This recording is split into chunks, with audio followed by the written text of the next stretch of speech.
Ok amici, sono Temossi Giorgio, questo è il mio canale Surfcasting GBT Liguria. Questo è un nuovo format di video dedicati alle vostre domande, alle quali cercherò di dare una risposta totalmente amatoriale e sulla base della mia esperienza. Quindi, come sappiamo tutti, non esistono professori o quant'altro nella pesca. Cercherò di rispondere in maniera amatoriale a chi mi ha lasciato le sue perplessità, le sue domande nei video, nei due canali che abbiamo su Instagram e Facebook, sempre, che riportano sempre il nome di Surfcasting GBT Liguria, quindi mi potete trovare un po' da tutte le parti.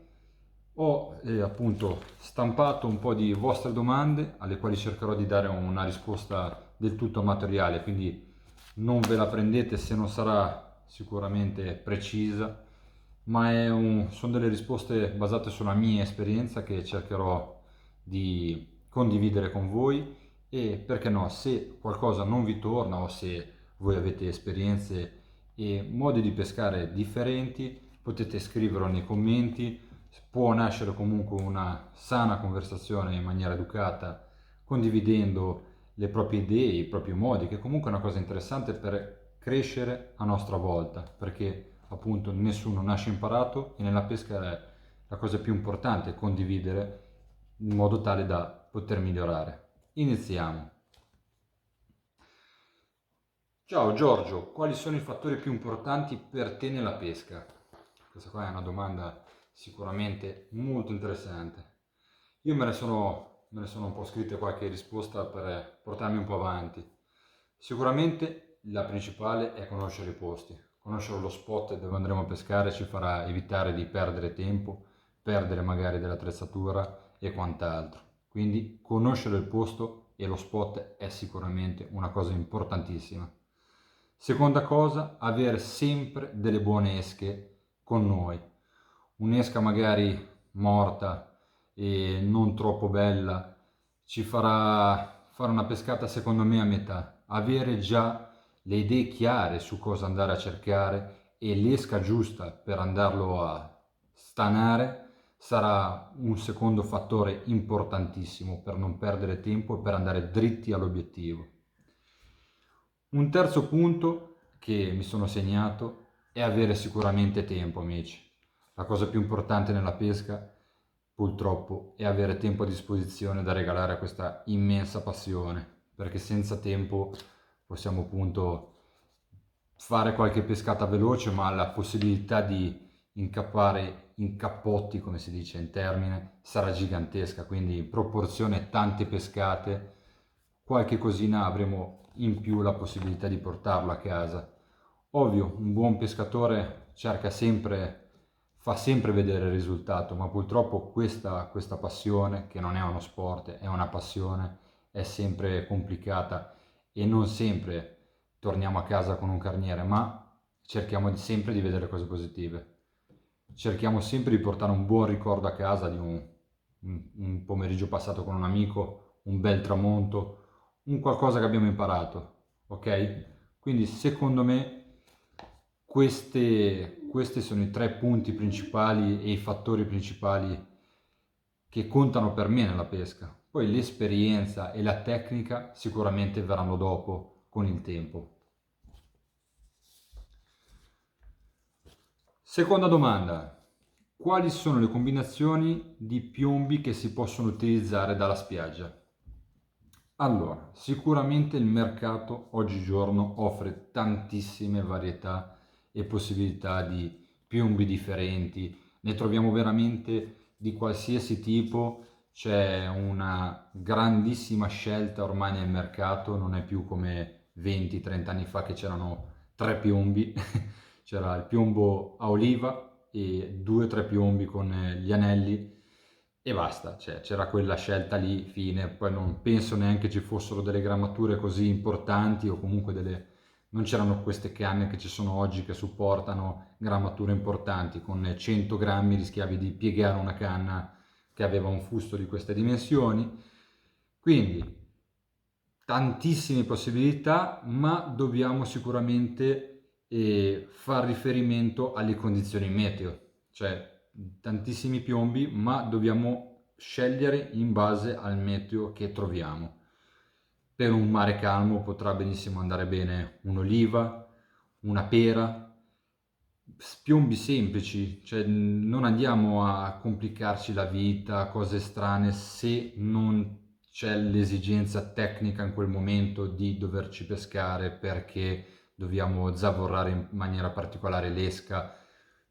Rimaniamo sempre sul semplice. Io sarò un po' vecchia scuola, ma sono dell'idea che meno cose facciamo vedere al pesce e meglio è, meno cosa abbiamo sulla lenza e meglio è. Quindi mare calmo, situazione semplicissima, un'oliva, una pera che abbia l'anello, che non abbia, che sia scorrevole, va bene comunque.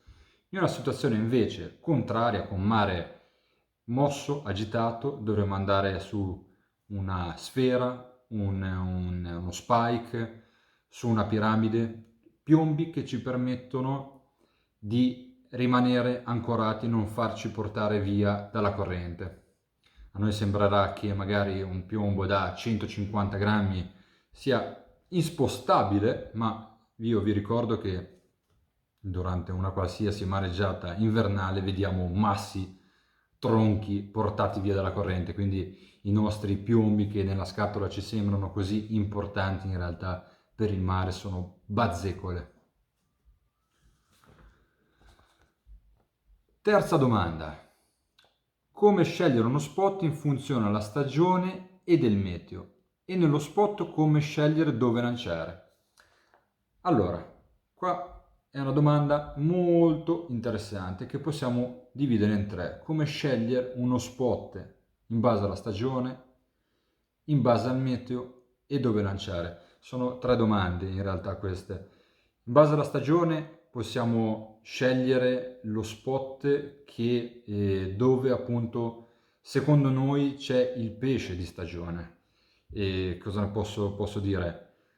In determinate spiagge d'estate, lo stiamo vedendo adesso in Liguria, ci sono maggior quantità di predatori come il serra, dove appunto in altre spiagge li troviamo di meno, quindi andremo a cercare quelle spiagge magari con un torrentino di fianco, con una scogliera di fianco, quelle situazioni dove sappiamo che questo pesce gira. Quindi in base alla stagione io direi di scegliere più che altro il pesce che in quella stagione troviamo nelle nostre spiagge, non la stagione. Individuiamo nella stagione il pesce. Magari in spiagge profonde sappiamo che d'inverno possiamo trovare un grongo, possiamo trovare sotto costa un sarago, cosa che magari abbiamo più difficoltà d'estate. Cioè io faccio delle ipotesi, tanto per farmi capire. Invertiamo la domanda per arrivare a una risposta. Quindi più che la stagione sarebbe molto più interessante andare a scegliere lo spot in base al meteo. In base al meteo l'acqua è trasparente o è sporca. Due situazioni completamente opposte che ci indirizzano in due spot magari opposti, perché una foce che magari in una situazione di calma neanche porta acqua dolce in mare, in una situazione di tranquillità e mare calmo non ha questa quantità per dire di ombrine come può avere durante una scaduta o durante la fine di una grande pioggia dove c'è tanta acqua dolce in mare. Quindi secondo me più che la stagione bisogna vedere il meteo nella scelta dello spot. Quindi cosa posso dire? Se dovessi scegliere uno spot da mare calmo preferirei un settore dove appunto trovo un po' di schiuma perché c'è determinate situazioni di fondale o una spiaggia a medio fondale con fondo sabbioso dove appunto di notte magari qualche oratina, qualche mormora ci esce, o viceversa se dovessi scegliere uno spot in base a un meteo dove sta piovendo o dove ha appena piovuto, preferirei scegliere vicino a un torrente, magari senza andarmi a cercare situazioni estreme di pioggia allucinante che appunto non mi farebbe pescare perché troverei una situazione dove sta scaricando qualsiasi cosa in mare. Quindi acqua sporca mi avvicinerei più a un torrente e più a una spiaggia aperta in una situazione di acqua trasparente. Cercherei di non farmi vedere dal pesce. E sarà una cosa stupida, ma secondo me tanti pescatori si dimenticano che i pesci sono animali. Gli animali si spaventano in presenza dell'uomo e di ciò che li può disturbare, quindi una situazione di acqua torbida, una situazione di notte piena li fa avvicinare a noi. Quindi ne approfitterei anche di questi due fattori, ok? Nello spot dove scegliere, dove lanciare. Sicuramente io parlo in spiaggia, stiamo parlando e sto rispondendo a queste domande parlando di spiaggia, quindi dove poter lanciare. Torniamo un po' agli studi di settore delle spiagge, canaloni, secche e quant'altro. Questi sono i settori classici della spiaggia, dove un canalone, dove risiede magari la corrente, dove porta il nutrimento, una secca se vediamo dei cefali. Questi sono i settori classici che li vediamo in tutti i video di surfcasting. A me piace un po' più andare sul classico, andarmi magari a cercare un po' la situazione di sabbia e vedere un po' se ci sono delle situazioni di scogliera dove appunto i pesci possono nascondersi o cercare cibo. Quelle situazioni di sabbia e roccia isolate, quelle situazioni lì a me piacciono, o se no una scogliera con di fianco delle secche di fango, di sabbia, dove magari le orate che durante il giorno girano in scogliera si avvicinano nella sabbia durante la notte. Quelle a me sono le zone dove lancerei e mi piacciono tantissimo perché non è la classica spiaggia. Poi qua io sono ligure e non ho queste spiagge per dire come ci sono in Toscana, come sono in Sicilia, che appunto i settori si vedono bene, c'è un frangente, un canalone, la secca, cioè qua il fondo scende subito, c'è un tantissimo fondo e non c'è distinzione. Sì, si può lanciare corto, lungo al massimo, quindi non c'è grande distinzione. E appunto in queste spiagge mi piace cercare il misto. Altra domanda.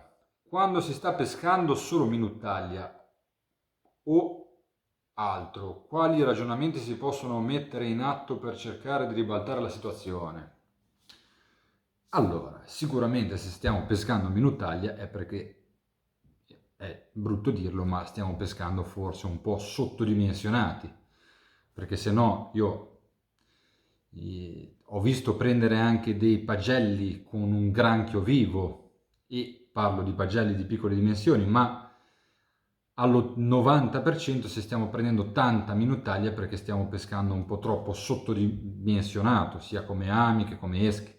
Quindi se la nostra battuta si sta rovinando a causa di tanta minutaglia, che generalmente sono pesci di galla che purtroppo sentono il richiamo irresistibile di andare a infastidire le nostre azioni di pesca anche sul fondo, cerchiamo di aumentare un po' il diametro dei nostri ami e le nostre esche, perché è meglio prendere un bel pesce che 25 pesciolini e riempire il nostro secchio pensando di aver fatto una grande pescata, o no? Allora, ciao, quali combinazioni di piombature si possono usare in funzione dei fondali? Allora, più o meno nelle prime domande è uscito fuori una cosa del genere, dove abbiamo parlato appunto della distinzione dei piombi che possiamo utilizzare. In base al fondale invece ti direi che sui fondali sabbiosi abbiamo una libera scelta, al massimo vedrei una variazione appunto come abbiamo già detto in precedenza in base alla situazione meteo, quindi mare calmo, un piombo classicissimo, mare mosso già una sfera, uno spike, una piramide. In base invece al fondale che noi andiamo a trovare, anche lì una situazione classicissima e libera scelta su fondale sabbioso, ma su un fondale invece magari dove troviamo un misto della posidonia o addirittura della roccia o dei ciotoloni grossi come appunto in Liguria non è difficile trovare, consiglio magari dei piombi un po' lunghi, uno su tutti Rock Bomb, che magari esteticamente in confronto a tanti altri piombi in mercato non sarà una meraviglia, ci ricorderà anni passati, ma fa sempre il suo sporco lavoro che non delude mai, un piombo lungo con delle alette che ci permettono anche in una situazione di fondale misto di difficilmente incagliare, perché una volta che noi tiriamo per recuperare, il piombo lungo viene via da qualsiasi situazione o quasi, ok? Quindi su fondali misti rocciosi meglio scegliere, secondo me, un piombo di forma allungata come un Rock Bomb.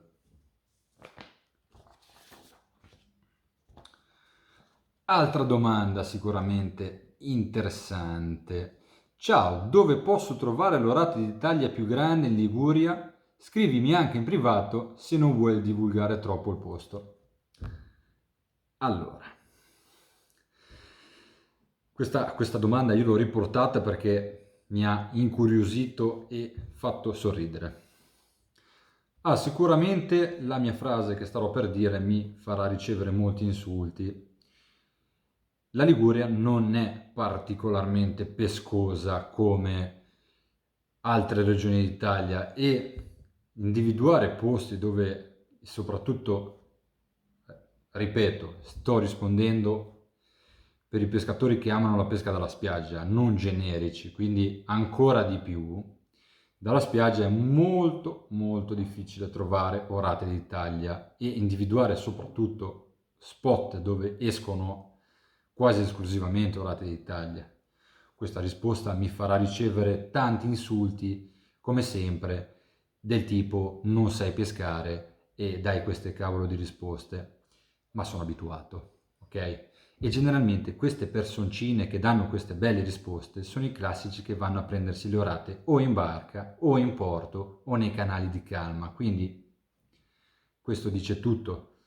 Andatevela a cercare un po' in spiaggia aperta durante tutto l'anno e vediamo un po' come mi rispondete poi, invece di insultarmi. Comunque, torniamo un attimino seri. La domanda mi fa un po' ridere anche perché è come chiedere a un fungaiolo dove andare a prendere i funghi più grandi. Ti direbbe appunto un posto sbagliato con un borrone di fianco apposta per fartici andare, ma sicuramente dobbiamo cercare invece di fare una piccola riflessione. Dove andarle a cercare e quando andarle a cercare le grandi orate dalla spiaggia? Io ricordo 1 o 2 anni fa un grandissimo pescatore dell'associazione Blackwater, che tra l'altro saluto, sono dei ragazzi fortissimi che pescano dalla spiaggia e fanno dei mazzi così tutte le volte che vanno in gara. 1 o 2 anni fa uno dei loro componenti è riuscito a prendere un'orata di più di 5 kg dalla spiaggia a Genova. Ok, Genova non stiamo parlando di una situazione ambientale delle migliori, eppure è uscita una bestia del genere. Facciamo una piccola riflessione su come ci sia riuscito questa persona. Non pescava distante da un porto e stava pescando in un periodo molto importante per l'orate, il periodo del montone. Il periodo del montone è quel periodo dell'anno dove appunto le orate vanno in riproduzione in determinati punti. Quindi non vanno ad accoppiarsi chissà dove, 1 a 2, no, si appallano in 20, 30, 50 esemplari ad accoppiarsi. Quindi secondo me invece del posto, di dirti il posto, posso dirti quando, che è intorno a dicembre-gennaio questo montone. Individuati questi punti, che sono generalmente sempre gli stessi invece, sarà nostro compito andarci più vicini possibili dalla spiaggia. E succede spesso davanti a Nervi, questa orata enorme, veramente un'orata gigantesca presa dalla spiaggia, è stata pescata penso a Voltri o lì vicino. I punti dei montoni sono punti molto molto importanti, non sono vicinissimi da riva e probabilmente non ci arriveremo mai da riva, ve lo dico già. Però quando le orate si stancano o hanno finito il loro accoppiamento sono lì vicino e difficilmente non vengono a terra a mangiare o a depositare le uova o a farsi i loro affari con una fame della miseria, ok? Quindi dicembre, gennaio, montone, cerchiamo i punti dei montoni e cerchiamo di avvicinarci il più possibile. Altri punti molto interessanti possono essere i porti, le spiagge vicino ai porti. Altri punti interessanti possono essere gli allevamenti di mitili, spiagge vicino allevamenti di mitili, ok? Oppure le scogliere incontaminate, le poche che sono rimaste, e purtroppo d'estate i turisti in Liguria li troviamo anche in cima ai fari dei porti che vanno a prendersi il sole mettendo l'asciugamano, ma esistono ancora pochi sentieri incontaminati in Liguria. Quei pochi sentieri vi porteranno sicuramente a trovare posti dove orate di grandi dimensioni si avvicinano a riva senza essere disturbate e avrete sicuramente la meglio.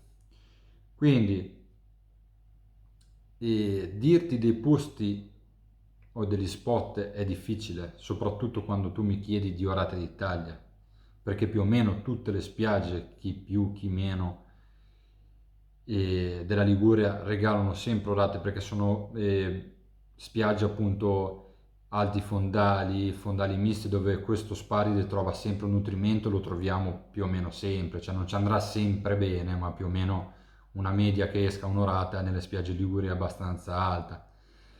Dirti dove andare a prendere quelle veramente grosse è un compito arduo. Io ti ho messo lì dei fattori importanti per individuare magari le spiagge dove trovarle queste orate e quando trovarle.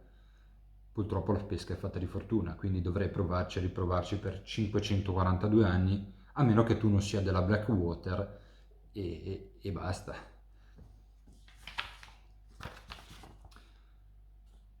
Altra domanda. Questa volta parliamo di esche. Ciao, consigli su come innescare il granchio. Allora, io sono un pescatore, per chi segue il mio canale, un po' anomalo, un po' old school, un po' ignorante, e mi piace innescare il granchio non con piombature esagerate, non devo fare grandi distanze, appunto per il solito discorso che abbiamo fatto e rifatto questa sera sul fatto che in Liguria c'è comunque subito un grande fondale che ci permette anche di pescare a corta distanza trovando già una battimetrica importante, quindi non pesco con piombature importanti, piombature leggere e un terminale monoamo, perché generalmente faccio passare il mio piccolo amo dell'8 nella penultima o nell'ultima gamba e poi lo rigiro all'interno, il granchio rimane vivo. È un innesco che difficilmente una volta innescato così mi delude. Su 3 partenze, 1/2 la porto a casa, è difficile che non... è più facile vedere assolutamente nessuna tocca. E a parte gli scherzi, questo è quello che è come innesco io, quindi non ascoltatelo neanche. Ho regalato la possibilità agli hater di odiarmi ancora di più.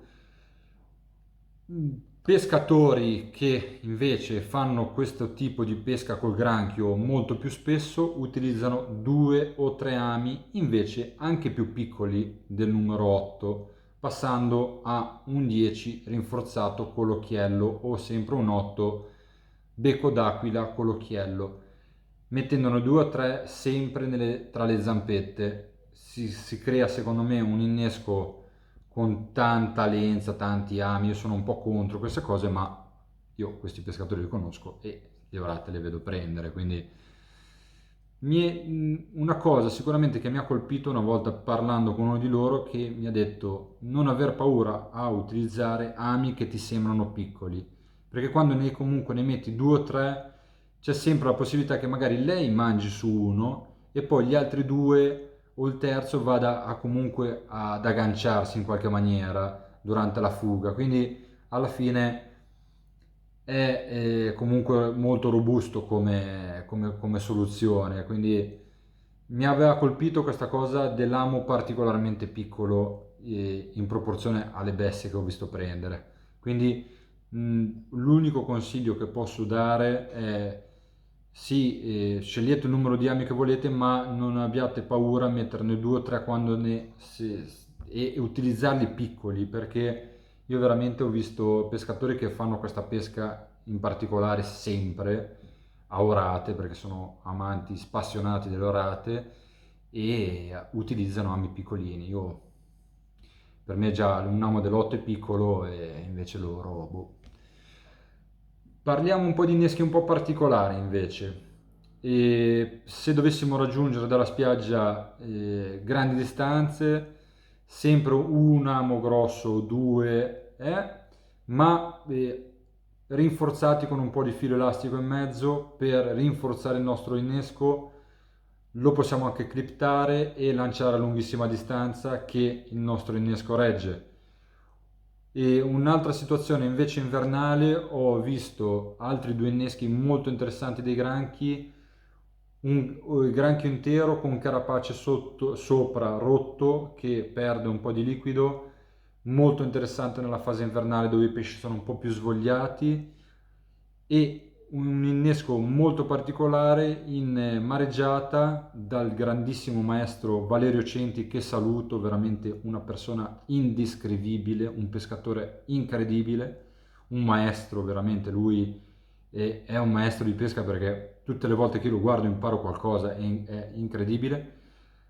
Un mezzo granchio, amo all'interno, filo elastico, e ho un innesco molto delicato che può andare bene per 20 minuti, poi lo dobbiamo cambiare. È una sorta di caramellina che regaliamo in mareggiata ai nostri saraghi e quant'altro. Quindi queste due soluzioni per la pesca invernale invece con il granchio molto valide.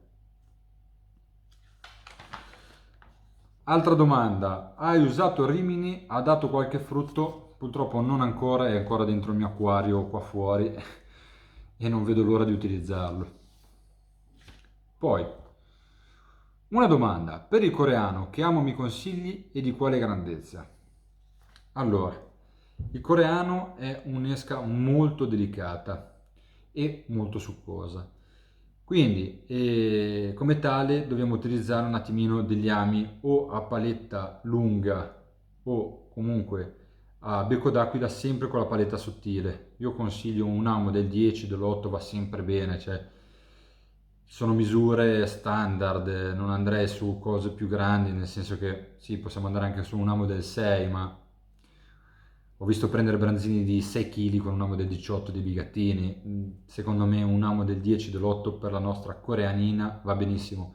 Ricordiamoci, paletta sottile, mi raccomando, per evitare che possa comunque magari la paletta un po' più spessa fare un po', secondo me potrebbe andare a rovinarlo, poi mi sbaglierò, ma una palettina sottile per un'esca così delicata, che magari anche nella sua parte terminale è anche più sottile, va sempre bene. Un becco d'aquila sottile d'acciaio meraviglioso che utilizzo sempre, ve lo consiglio, il Colmic N500, che è veramente un amo meraviglioso. Altra domanda: ciao Giorgio, ma nella montatura per serra che fai? Quanto lo fai lungo il terminale? Allora, sicuramente il terminale che utilizzo lo faccio in base al fondale, all'altezza del fondale che ho davanti. Qua in Liguria troviamo sempre fondali abbastanza importanti, quindi difficilmente scendo sotto i 2,5 m, ok? Tra cavetto d'acciaio e terminale, che uso generalmente uno 0,40 fluorocarbon, non è un terminalone così spesso, però purtroppo non ho mai avuto a che fare con serra giganteschi, quindi mi è sempre andata bene. Comunque la lunghezza è generalmente intorno ai 2,5 m, massimo massimo su fondali veramente super strong 3 metri, ma comunque su fondali alti ho visto che tendono comunque di notte ad avvicinarsi talmente tanto che poi devo anche accorciarli, quindi ti direi 2,5 m. Allora, curiosità: quando peschi in scogliera, che filo imbobina e che misura?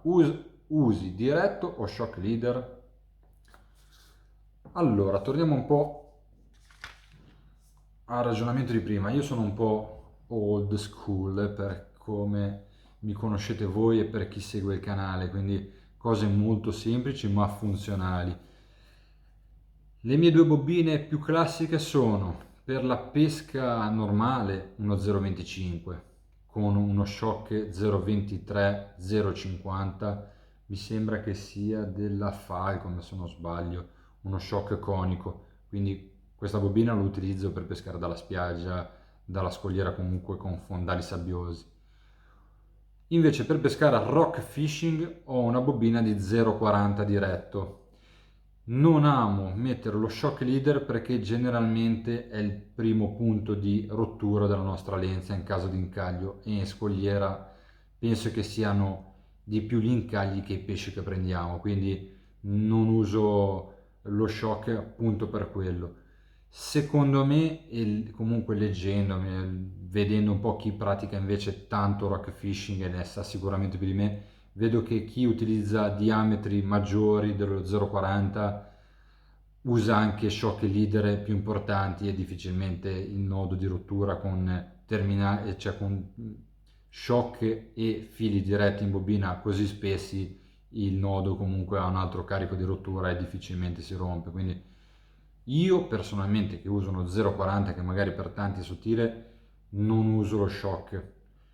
Chi usa invece, e vedo che usa fili più spessi, usa tranquillamente shock e non ha problemi di rottura. Altra domanda molto carina. Quali sono secondo te gli spot più belli della riviera di Levante e della riviera di Ponente della Liguria? Della riviera di Levante, cioè dalla mia parte, diciamo verso la Toscana, sicuramente Deva Marina, Moneglia, e ho inserito anche Levanto, una spiaggia molto particolare che ricorda vagamente quelle della Toscana perché è una spiaggia praticamente di sabbia finissima che è molto difficile da trovare qua in Liguria, soprattutto a Levante dove c'è tanta scogliera. Una spiaggia molto bassa che è molto molto interessante e ve la consiglio in situazioni di mareggiata dove appunto negli altri spot ci sembra praticamente impescabile. Arriviamo a Levanto, vediamo questo mare che è sempre da surf casting praticamente perché appunto ha quelle situazioni meravigliose di schiuma, di onde che è difficilissimo da vedere, e per me che sono ligure rimango sempre stupito perché da altre parti dove troviamo un fondale magari di 3, 4, 7 metri troviamo una corrente, una potenza di onda che è impensabile pescare. Lì troviamo sempre una situazione interessante, quindi sono questi i tre spot che consiglio e che mi piacciono tantissimo della Riviera di Levante. Della Riviera di Ponente, la Igueglia, che mi è piaciuta tantissimo, anche qua troviamo una situazione di basso fondale, onde, meravigliosa. Varigotti, che è secondo me uno degli posti più belli in assoluto, un paesino meraviglioso, ma veramente meraviglioso. E ultimo non ultimo, la spiaggia del Malpasso, che io ho sempre dei bellissimi ricordi con amici a pesca, ha un'acqua cristallina favolosa anche da turisti, mi raccomando andateci perché merita, è un gioiellino della Riviera di Ponente. E purtroppo devo ammettere che non sono mai stato, anche se c'è in programma nella scoperta del Ponente Ligure l'estremo ponente, ma purtroppo non ci sono mai arrivato al momento, quindi non so se troverò, e sicuramente troverò anche lì delle spiagge, degli spot meravigliosi, ma purtroppo adesso non so dirveli. Un altro spot che mi viene al volo potrebbe essere Bergeggi, una cosa meravigliosa. Comunque diciamo che la Riviera di Ponente a spiagge è veramente, e a pulizia, a cristallinità dell'acqua, è veramente meravigliosa e vi consiglio anche, e ripeto, anche da turisti andateci perché merita. Eccoci qua. Allora, andiamo avanti con le vostre domande. Ciao, posso chiederti che treppiedi usi e quali mi consigli di fascia medio-economica?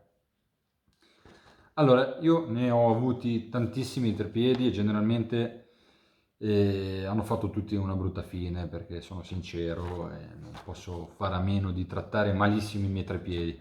No, sto scherzando. E ultimamente ho comprato un treppiedi che hanno praticamente quasi tutti gli amanti del rock fishing, che è il treppiedi della Tubertini, il Surfer Rod Pod Maxim, è il classico giallo da scogliera che potete vedere in tutti i video di rock fishing italiani che ci sono in giro per YouTube. Niente da dire, è un treppiedi meraviglioso, perfetto, leggero, niente a che vedere con i treppiedi di 10 anni fa che pesavano 1,5 kg, sembrava di portare dietro un teodolite da geometra con tanto di pesi attaccati. Ormai il commercio sta creando delle cose meravigliose, degli articoli leggerissimi e comunque io qua me ne sono segnati tre di modelli di tre marchi differenti per non far arrabbiare nessuno. Mitchell Suprema Tripod S, Shakespeare Salt Beach Rest e il Trabucco Tripode Surfcasting XTR T2 XL Evo.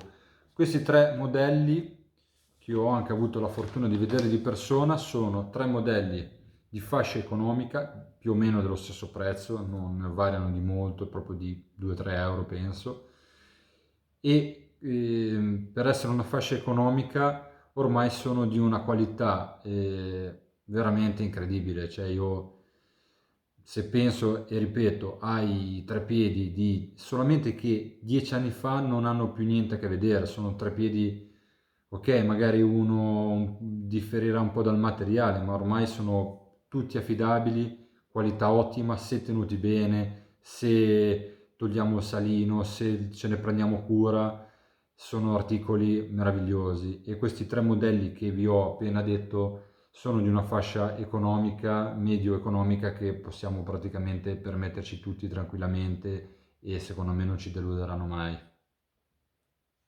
Altra domanda. Ciao Giorgio, farei uno speciale in Toscana? Allora, tolti gli impegni familiari che sono aumentati di recente, e spero questo inverno-autunno alla ricerca di una delle mie ossessioni più grandi, che è l'ombrina. In Toscana ho visto prendere delle ombrine gigantesche e sono veramente stracurioso di mettermi alla prova in quelle spiagge meravigliose che solamente la Toscana sa regalarci, e ho visto prendere delle ombrine gigantesche. Colgo l'occasione per salutare un bellissimo uomo e pescatore che è il Pesca col Mosca, e il signor Moscardelli, che vorrei anche incontrare e vorrei che mi portasse a prendere un'ombrina grande come un bagagliaio di una macchina, per favore. Realizziamo il sogno di questo bambinone, per favore.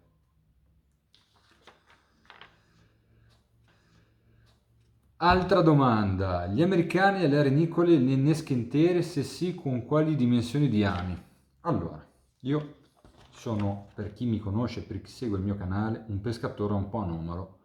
Odio l'arenicola, quindi haters, segnatevi anche questo, se questa sera non avete niente da fare e volete insultarmi per qualche strana ragione, il sottoscritto odia l'arenicola sebbene ama pescare dalla spiaggia, quindi potete insultarmi come volete perché odio l'arenicola, quindi non posso rispondere a domande sull'arenicola perché mi fa cagare, scusatemi il termine.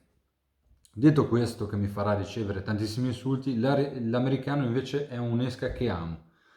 Un'esca che purtroppo viene attaccata da qualche pesciolino d'estate, ma che mi regala sempre grandi gioie. Qua in Liguria purtroppo non si trovano gli americani XL, ma si trovano degli americani disgustosi purtroppo, e quindi li innesco sempre interi, ma anche se fossero delle bisce, dei pittoni, li innescherei interi, li cripterei, li cercherei di buttare più distanti possibili perché è un'esca meravigliosa che va innescata intera. Non facciamo quelle porcherie dove tagliamo questi poveri americani, perché a meno che non facciamo inneschi misti o che non siamo proprio la canna del gas, mi raccomando, inneschiamoli interi, spendiamo quei soldi, per favore.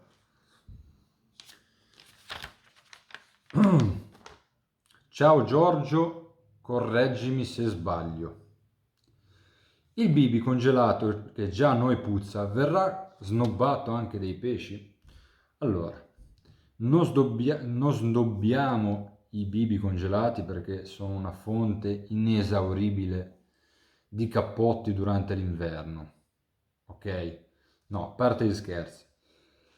Non avranno l'odore migliore, non saranno della forma migliore, ma sicuramente anche se congelati i nostri bibi, soprattutto i bibi di coffa, sto parlando dei biboni, faranno sempre il loro sporco lavoro, quindi se per caso ci capitassero vivi e non riuscissimo a utilizzarli, li possiamo mettere sotto soluzione satura dentro un contenitore con dell'acqua salata e congelarli direttamente.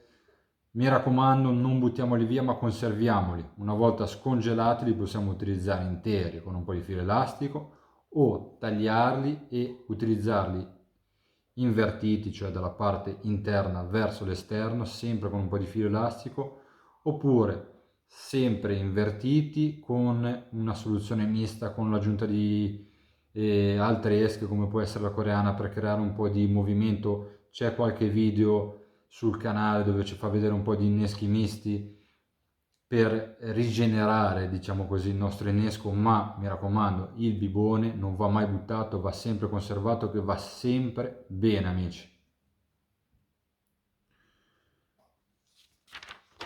Eccoci arrivati in fondo. Ultima domanda. Arenicola e vermi in generale, quanto costano da voi in Liguria? In Liguria è una tragedia l'esca e costa tantissimo, tipo 6,50 € una scatola di arenicola delle dimensioni di un ago, e 6,50 € 4-5 americani della dimensione di un mignolo, e 6 € penso una scatola di coreana che generalmente è marcia. Quindi la situazione è terrificante in Liguria, quella delle esche, però purtroppo non si capisce come mai non arriva esca bella in Liguria, non c'è verso, i pescatori liguri non meritano esche belle.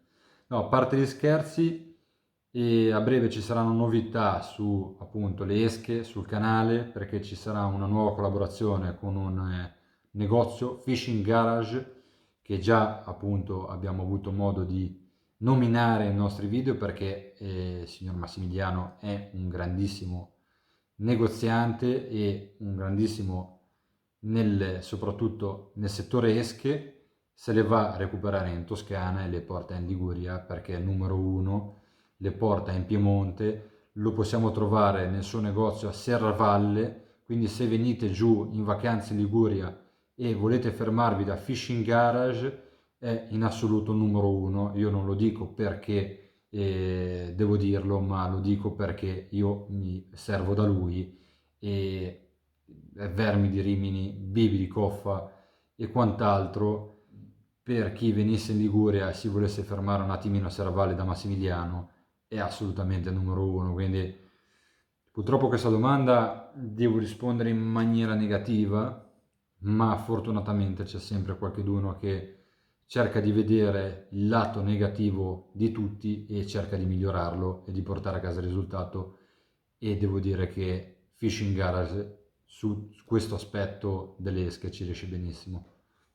Quindi queste sono state le vostre domande alle quali ho cercato di rispondere in maniera del tutto amatoriale, quali sono, secondo la mia esperienza, secondo la mia visione. Quindi mi farebbe piacere anche sentire pareri opposti, magari non volgari, non aggressivi, per appunto ampliare la mia visione e avere la possibilità tutti quanti di ampliare la propria.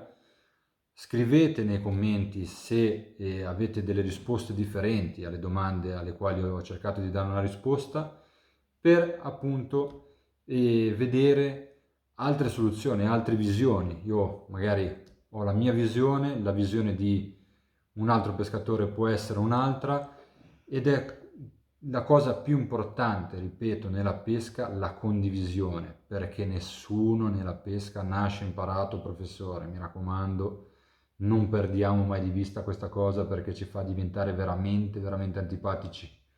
Prima di essere maleducati, di essere qualsiasi altra cosa, credersi professori nella pesca è veramente terrificante. Quindi, le domande lette più o meno bene ci sono. Se avete delle risposte differenti, scrivetele nei commenti, che fa sempre bene avere un'altra opinione, soprattutto nella pesca. Ok, io vi saluto, vi do appuntamento alla prossima avventura, perché come vi dico sempre, le avventure non finiscono mai.